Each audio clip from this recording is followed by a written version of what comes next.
to be joined tonight by my family, my daughter Drew, my mother, my sister Jennifer, my brother Joey, and my daughter Amber, of course.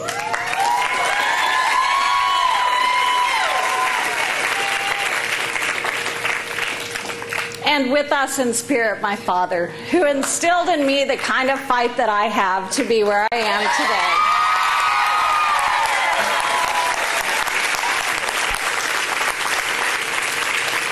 The genius and the beauty of our democracy is that ultimately the power rests with the people.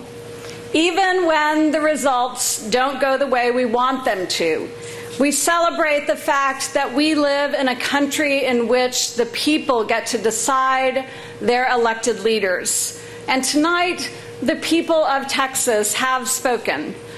Just a few moments ago, I called General Abbott to congratulate him on being elected governor of this incredible state that we call home.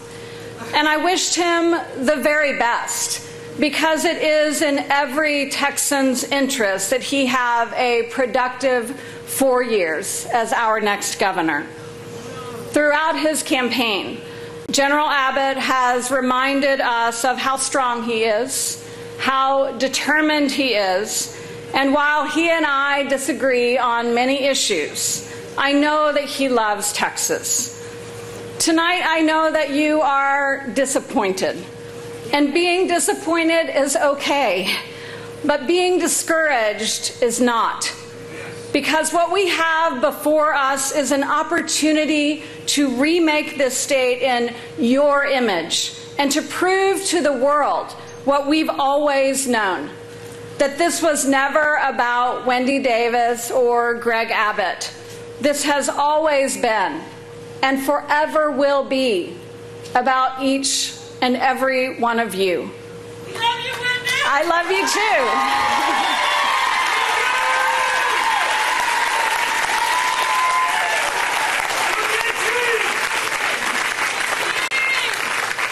And what we have done here in this state and in this campaign is nothing short of extraordinary. We were down by 23 points in January. We had cut that in half by June, and we have been on the offensive ever since, championing education, fighting for sexual assault survivors, pushing to raise the minimum wage, demanding greater awareness of the hazardous chemicals hidden in our communities, and working to protect women's access to health care, and rooting out the culture of corruption that has sold out and shortchanged hardworking Texans.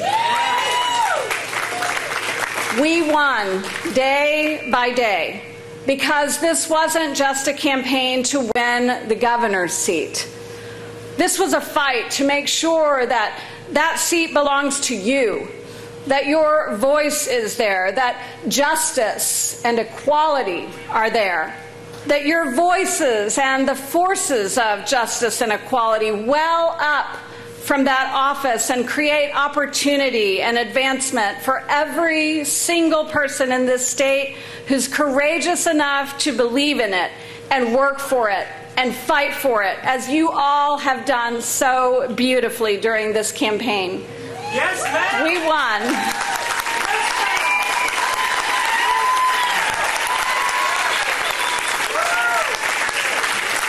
We won because day by day and day after day, you showed up. Tens of thousands of you all over this state again and again to champion the cause, gathering by the hundreds just last week in Wichita Falls, gathering by the thousands at college campuses these last few months where students waited in lines that zigzagged through trees and courtyards in rooms filled to capacity and overflowing as Texans chanted, "Si se puede, si se puede."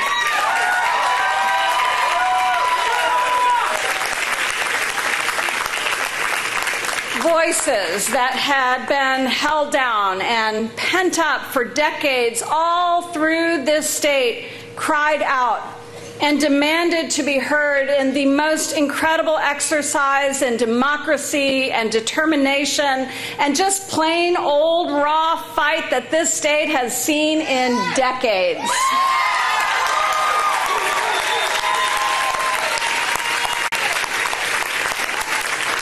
And some literally cried as they met me, inspired to believe that someone could and would be a voice for them.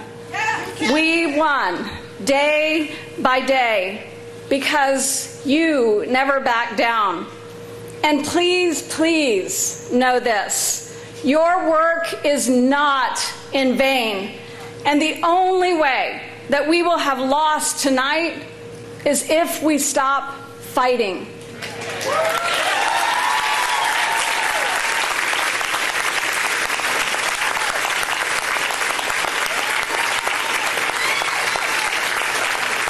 I am so proud of all that we have accomplished. And every time I think of what we've done here, of course I can't help but think about the words that Teddy Roosevelt spoke in Paris over a century ago, when that city was still reeling from devastating floods.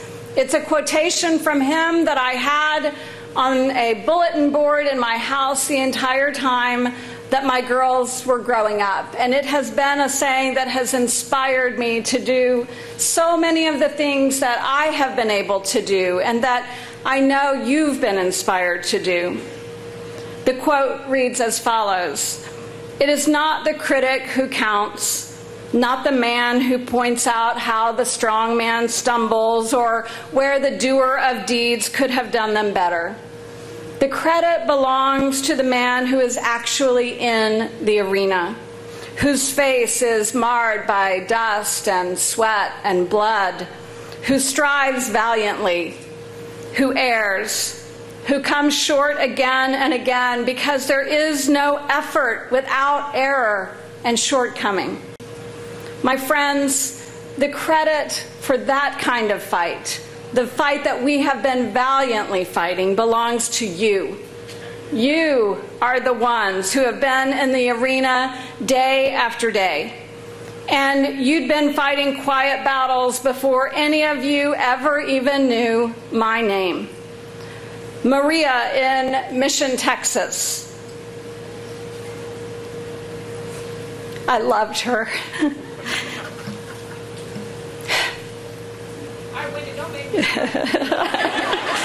She sold her truck to buy a shaved ice machine.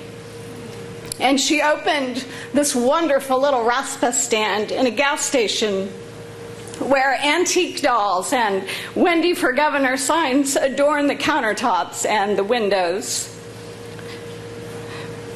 She had been fighting, and she was who we were all fighting for. She wanted to make sure that her children and her grandchildren didn't have to struggle as she once did.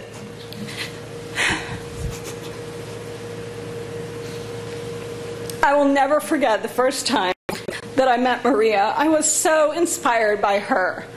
She grabbed me and she hugged me and she sobbed as she said, "I have very little to give, but what I have, I give to you."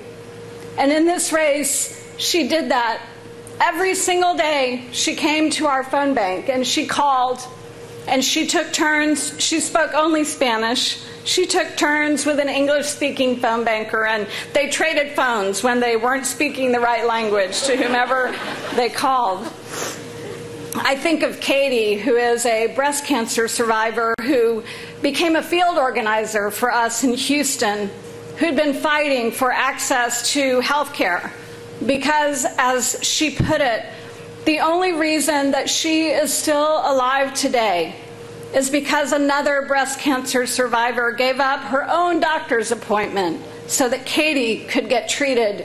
And 6 years later, Katie has been out there, live and well, knocking on doors. She is alive because she received care. and she was inspired to fight for other women to receive life-saving care as well. There's the 66-year-old woman in Dallas who was afraid to vote because she can't read, but she was brave enough to call one of our organizers to drive her to the polls and help her, because she wanted to play a part in creating a Texas where her children and her grandchildren wouldn't be afraid of failure, where they would have the promise of education and live out the promise of their dreams.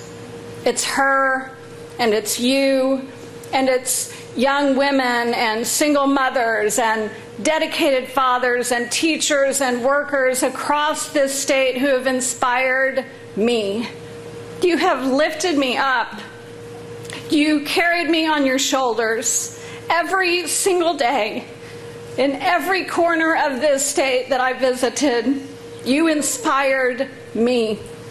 And when I was tired, you gave me energy. You gave me strength. And whenever I am near you, I feel that thing that Barbara Jordan felt when she was talking about Texas. She said, I get from the soil and spirit of Texas the feeling that I, as an individual, can accomplish whatever I want to, and that there are no limits, that you can just keep going, just keep soaring. I like that spirit, she said.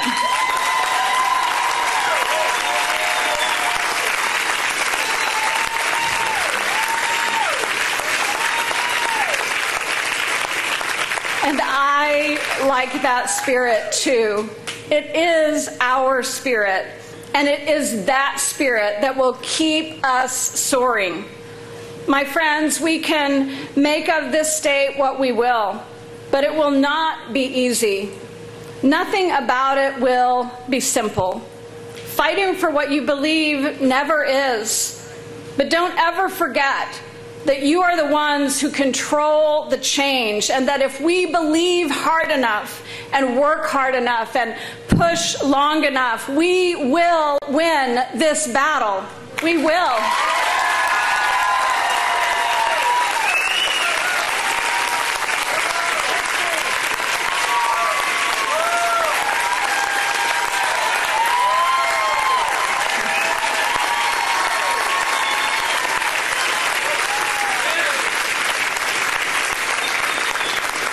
Because as Scripture tells us, the battle does not go to the swift or to the strong, but to the one who endures until the end. And we will endure until our efforts realize the state that we envision, one where every child matters, where no one is counted out, where every voice is heard, and where we restore the promise of this state that no matter where you start, your dreams can take you as far as you want to go. When I think about that kind of spirit, I think about my mother who's standing here with me tonight. My mom went through some tough battles, and my mother is the embodiment of what it means to have a Texas spirit, because she came back.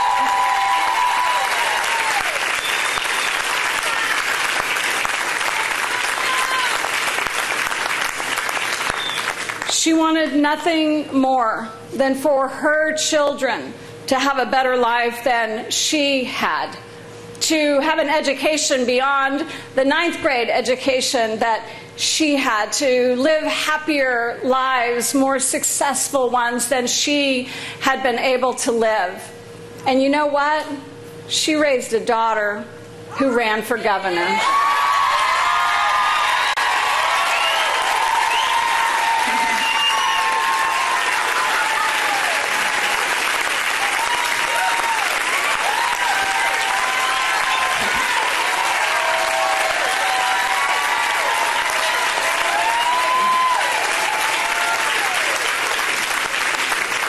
My mom is here today because she never gave up.